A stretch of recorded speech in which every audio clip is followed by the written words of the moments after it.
Welcome back to Analogue, a hate story. So what I had to do was I essentially had to go back to an old save file and choose to save mute instead.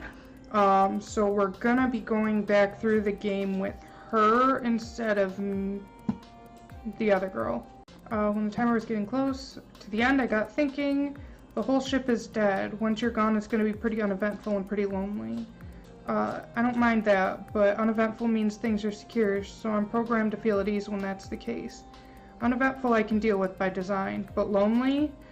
I'm an AI, but I'm programmed like a woman. I like to talk, okay? I mean, I'm sure you've noticed. And you know what that's like.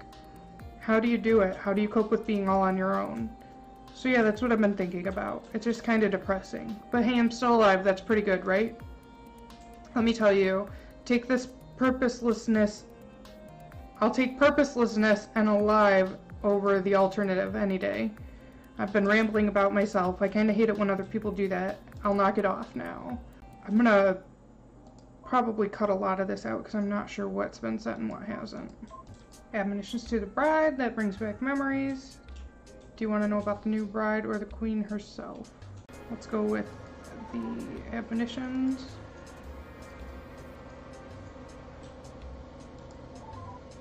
If you marry into an upper-class family, obviously you didn't, since you're out here talking to a stranger, but if you had, they'd be pretty common. Not that it's really considered attractive for a noble woman to be able to read or anything, but like anyone has an attractive mother-in-law. Anyway, the point is it's considered fairly typical for a new gentleman's bride to get a series of verses explaining what will be expected of them as a wife, as well as just friendly advice.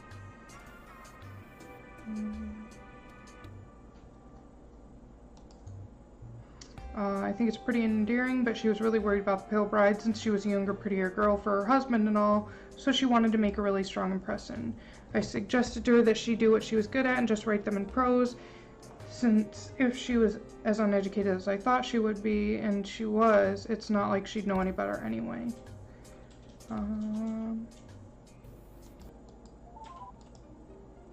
She is more than just my queen. I guess I'll have to explain my own position for it to make sense. I appear to be a woman just like you, but that's my personal appearance. I'm actually a computer program, so when I say I was, well, still am really in charge of security for the whole ship. I mean it. I was an actual official. I outranked pretty much everyone on the ship, save for the Emperor, and of course, by extension, his primary wife. So while I might have reported directly to the Emperor in theory, I did with others in the past. Chose to let that go through his wife instead. What this is getting at is, for all intents and purposes, she was my real mistress, not him. We were pretty close. As close as you can be to your better. I liked her. She was really intelligent for a woman and was surprisingly tough for a noble. I know it's a little weird, but trust me, with her, it was pretty okay. She managed to be great while still knowing her place. I remember those admonitions because I actually helped her write them. I didn't write a single word or anything, but she asked me for advice. Mostly she was just modest. I really want you to get the right impression of her, you know? She kind of wrote a lot. Well, nobody's perfect. Don't let that cloud your judgment of her, though, alright? I mean, I'm not impressed either, but at least it means you'll be able to see what she was like. One's about me, but still it shows you how good of a person she was. If you want to see the rest of the admonitions, let me know. I can do that too. Okay, we never actually got this one. When my husband asked what I thought of the idea of him taking a new wife, I presented him with the weakest of smiles, but said that I thought it was a good idea if he thought so. That I would be happy if a younger woman were to relieve me of the pressure of bringing him a son. I have no doubt that this is the answer he wanted me to give, with a convincing enough expression to go along with it. If there is one thing I am confident in, it is my ability to read exactly what my husband wants to hear. Having heard that the girl he is considering is only 13 years of age, however, it is certain that I can have no confidence in any other thing. He'll take her in a few years, right when she's reached marriage age. She will be at the peak of her beauty and won't have matured too much. Doubtlessly, unlike me, she will have no problem delivering the son he needs. Perhaps jealousy is unbecoming of me, but it is pragmatic too. When we were young, his affections for me were so strong. But now that we are both old, how could I possibly compete with a young bride? I don't think we've seen this one. My fear of the pale bride, it seems, was unfounded. In my letters to her, I wrote that I was not jealous. A lie, of course. As queen, it is true that I have authority over any of my husband's other wives, but that authority does certainly not extend to his affections, especially since she is a beautiful woman of only 15 years, and I am a withered old lady 20 years her senior. I would be a fool not to be jealous. And yet I am not. Until she officially married my husband, I had only seen her briefly at the formal interview. Aside from her beauty, she had made hardly any impression.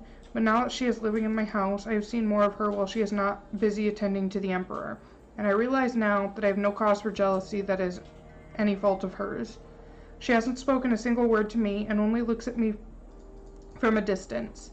At first I mistook this for arrogance, as though she thought me unworthy of approaching. I realized soon that it is not so. I see no smugness in her eyes, nor do I see happiness, nor sadness, or anything else.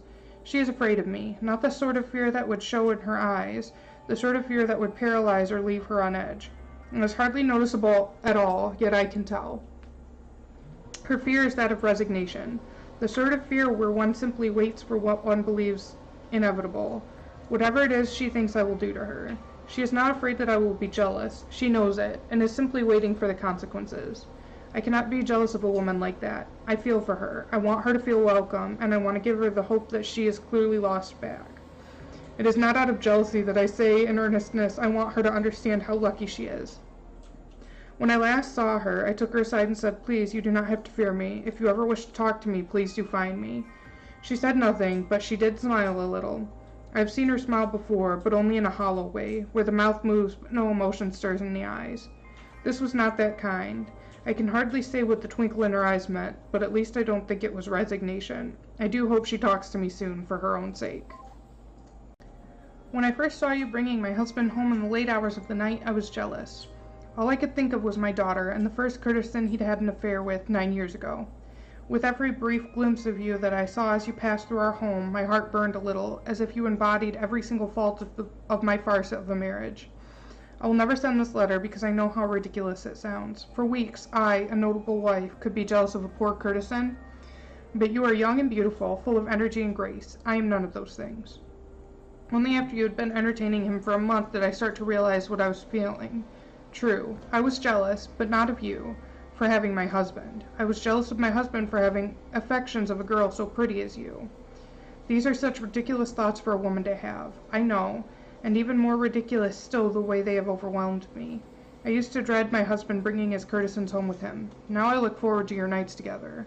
How could I not, when it means that I am treated with the sight of your bashful face in the morning? When we exchange glances, you hide behind your long hair. With so much cuteness and grace, my eyes can't help but wander to admire the way it rests on your breast, to see your clothes draped loosely over your hips. I cannot help myself from admiring your body as you try to hide it from me. It is ridiculous to be so preoccupied with such thoughts, and perhaps I was better off having not ever realized them. Nevertheless, even though I may be as much of a woman as you are, I find myself longing for the same affections you shower my husbands with. There is more to it than that. I would truly like to get to know you better. I like to imagine that we have much in common, aside from the obvious. When I see you hiding in the corridor on those mornings, I imagine wrapping my own arms around those lovely hips, sharing long conversations about our tribulations in life, and discovering just how much alike we are. And perhaps, I imagine we could share more than that. I have been married for 10 years to a man who has never paid me any attention for 9 of them. Perhaps my old age has made me bold, but I want more. The next time I see you, I promise I will say something. For in all my 26 years, I have never felt a longing for anything this intensely. I don't care how wrong it is. As a wife and as a woman, I want you, Hannah.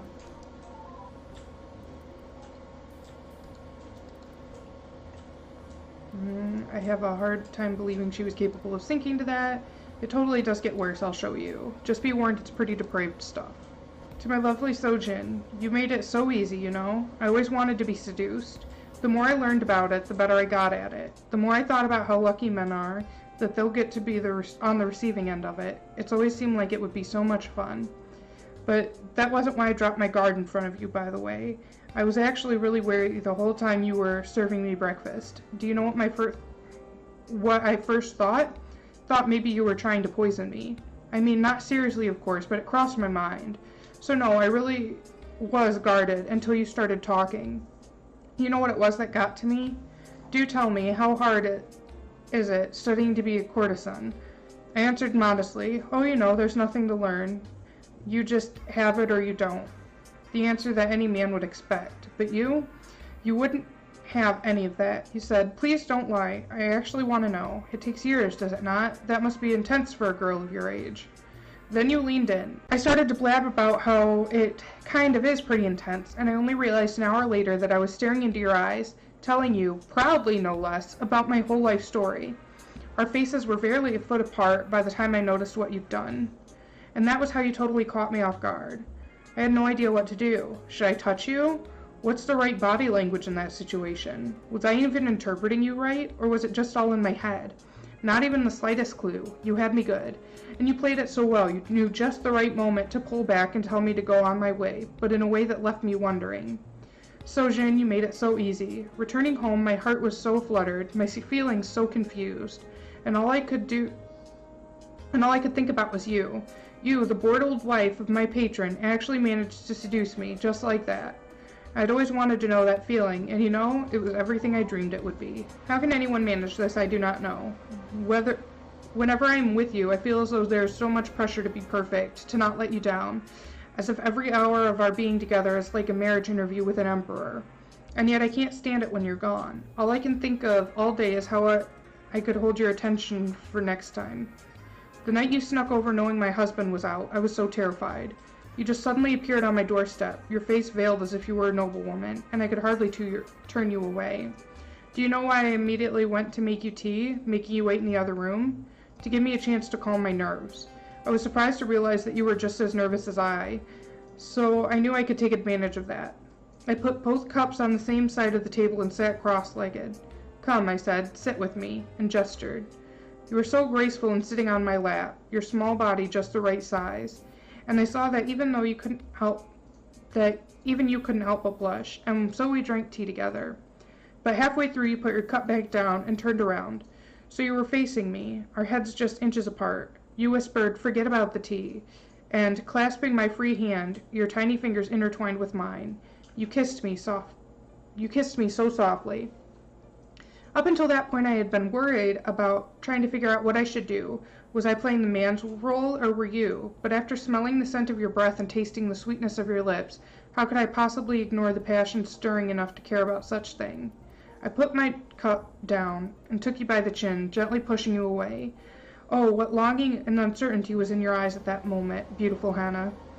I smiled as I stared back on them, intoxicated with the fact that I had you now literally under my thumb. I unclasped our hands and undid the bow of your blouse, watching your lips quiver as I pulled open the flap covering your small breasts. Can I even read this? This is getting spicy. Running my fingers along the edge, I admired how soft they were, so perfectly shaped. "Are you sure?" you started to ask, but I silenced you with that kiss you were so eager for. You shivered as I enjoyed the taste of your mouth, and you were so very anxious when I stopped and turned you back around once more. "Will you sing for me?" I whispered into your ear. You nodded, and referring to your trade, said, "I'd love to write you a poem, So-jin." I responded, putting my hand up to your... I responded, putting my hand up your skirt. "Your poetry is beautiful, but that's hardly what I meant." Then I clasped your breast with my spare hand, delved deep with the other, and held you so very tight while I admired the loveliness of your voice. "You know what the first thing they teach you about this role is? Of course you do. I told you all about it. The first thing they teach you is to never fall in love. Nobody'd ever actually say make sure you're in control, but that's the only way it'll ever work well. I'm supposed to be the one making people fall for me. Love is for men stupid enough to buy me out of the Emperor, not for me personally. I know exactly how you managed to do it, but So-jin, you got me all the same. You know they teach us poetry because if you appeal to men's vanity and seem a little bit clever, it's a good way to hold on to them. Get them to keep paying. With the flattering, kind sincerity never really factors too much."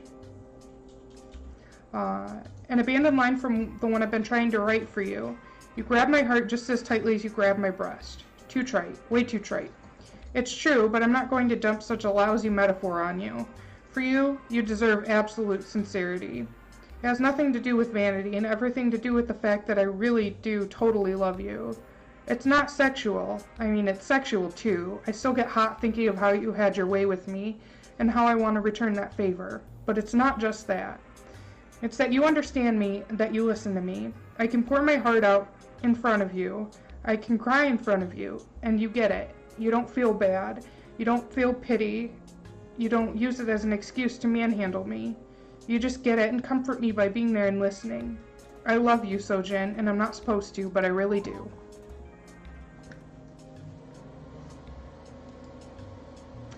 I feel pity for her. She probably really did think she was in love, which is just, come on, how uneducated can you be? I guess you want to see more now, right? That's really just the shocking details you've seen so far. Here's the part where things actually get scandalous. I've added 3 more entries. My art is that of lies and lying, and of both I have much practice. I've said to men I love you falsely, and suffered pain but smiled in pleasure. But the hardest lie I've ever told was that I could live without you.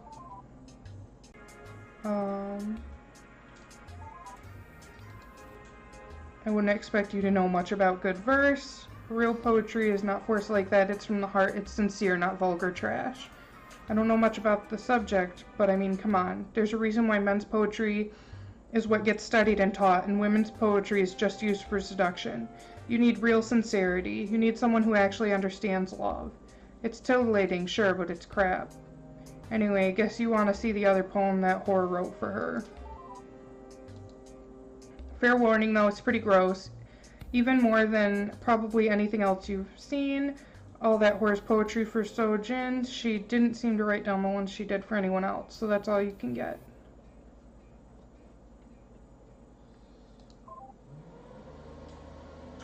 Hey, there's another one. Pretty flower, who could plant you? Then abandon you in your bed. Each day I stop to admire your aroma. Will your gardener mind? Each day I pluck my own petals and dream of yours in bloom.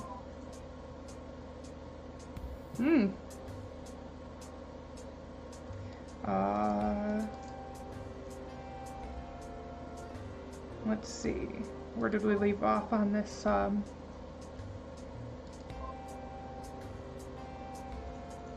It was only after I finally started to become comfortable with you, confident that you really were mine, and that I didn't have to work to impress you, that things got complicated.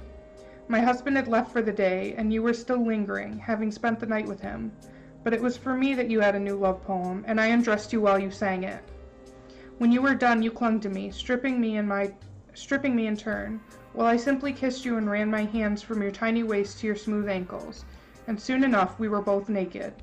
At first, I had felt so uncomfortable exposing my body like that to you, as if you'd see it, then realize how old I am. Girl is 26! I'm literally gonna be 26 in...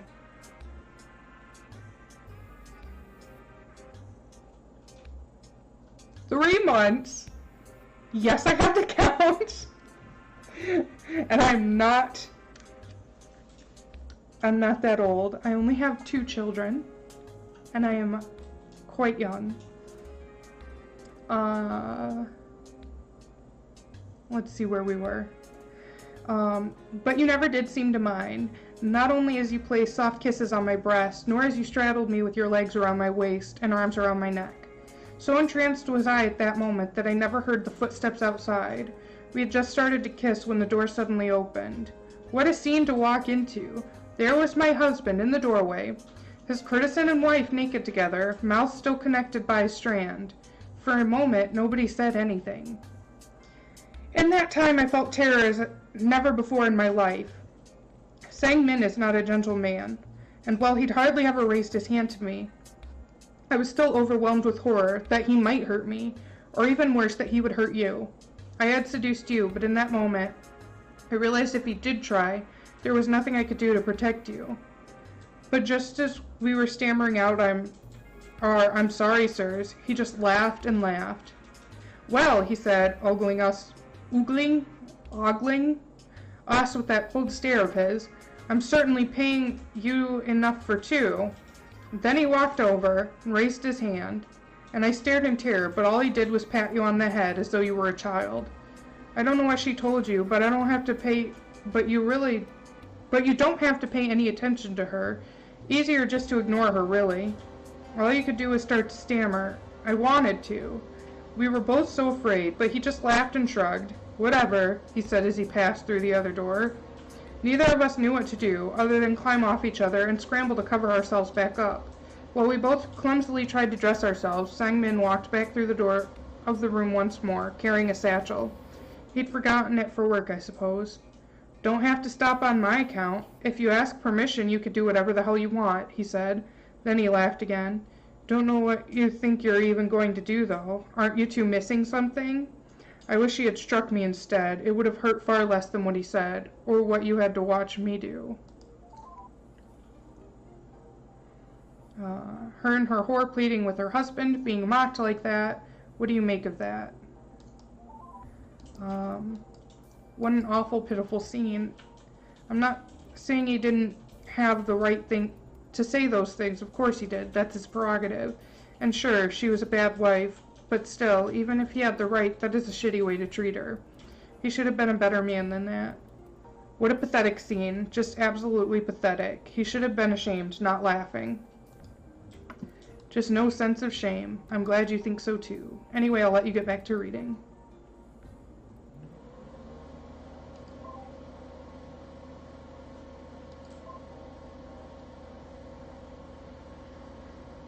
It is so unfair. Why couldn't you have been born a man instead? Sure, you'd lose your beauty and the gentleness I love about you, but at least you'd be able to do something.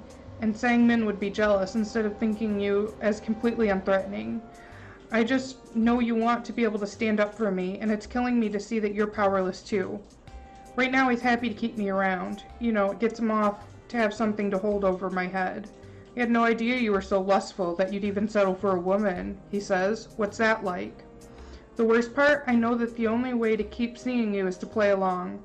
Oh well, you know, for a girl my age, I respond and press my hands against my face to look like I'm embarrassed. It's just playing, it's not the same without, you know. I trail off because he thinks it's so cute when I'm too ashamed to say the word cock. Poor girl, he says as he roughly gropes me, and I force out all those soft moans and gasps to make him think that he's really making me happy. And I say awful things, love. I say such awful things about you. It kills me. It just kills me. And then I beg just to see more of you. I don't know what leaves a worse taste in my mouth, him or those words. What else can I do? I'm sorry, Sojin. I know the last time I talked with you, all I did was cry. Thanks for not asking. It was just so hard to hold it in while smiling cutely for your husband. We have the worst fate ever, don't we? Saying things like that. They taught her letters so she could write that. That's why smart man stays the hell away from whores. Deception is just what they do. Well, that's women in general, I guess, now that I think about it.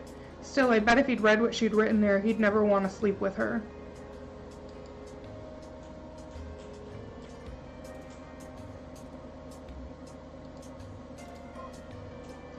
The last time we spoke, I poured wine for you, rather than the usual tea. It seemed as though you needed it. I held you tight while you drank, petting your hair and wiping every tear to drop from those deep, sad eyes.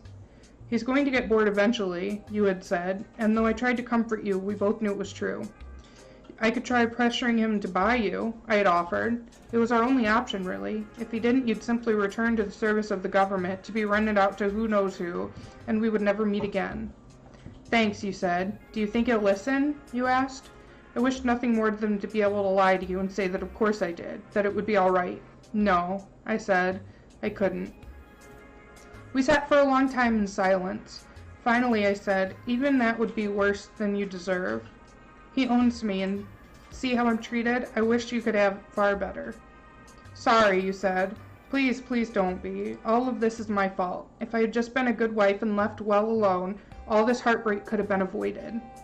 Trying to calm you, but you only cried more. Then when you had no more tears left, you spoke again. What about the other courtesan he bought? The real mother of Min-hee. What if you blackmailed him? If only. I would gladly do it for you, but the royal family knows already. I shot my mouth off in front of Mute once without thinking, and soon enough, it was my own fault too. Oh, you said. What if I gave him a son? You suggested, even though I knew how appalling the thought was to you. And I couldn't help but laugh when I thought of why it would never work. Oh, Hana, Hana, Hana, I said. Do you think the reason I've never gotten pregnant was for lack of trying? I stroked your cheeks. In the month you've been with him, Has your period been disrupted even once? No, you said.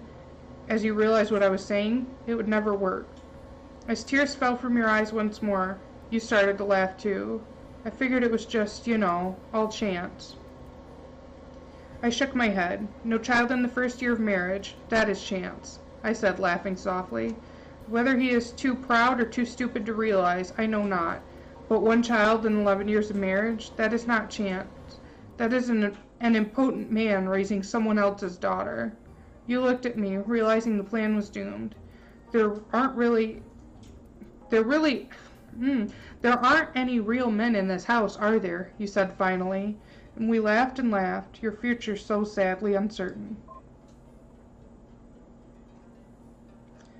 Well, there you have it. That's it for the scandalous and sordid tale of the noble wife and her husband's whore. I keep going back and forth on how to feel about the whole thing. On one hand, I feel pretty bad for Sojin.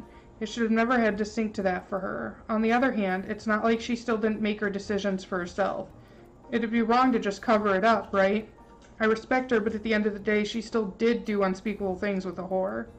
I'm just kind of conflicted, especially now that she's long gone. Well, what did you think about that? It was kind of hot. Is that what you meant to say? You're saying you can empathize with that kind of depravity? Yup. You're going to admit to that? And yet your husband trusts you off on your own in the depths of space? Is that it? You think yourself like a man because you get to go traveling independently? You're not. Is that why you've been talking to me so much? Because you have it hot for me? Is that why? No. Oh, so you think I'm not good enough? What? Oh, fine, good. Just disgusting.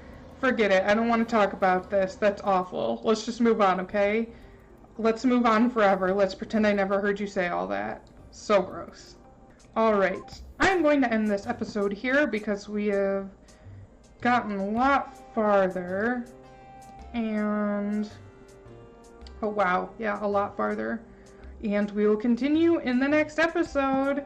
And, I think Mute's just jealous that no hot chick wants her. But, oh well. See ya!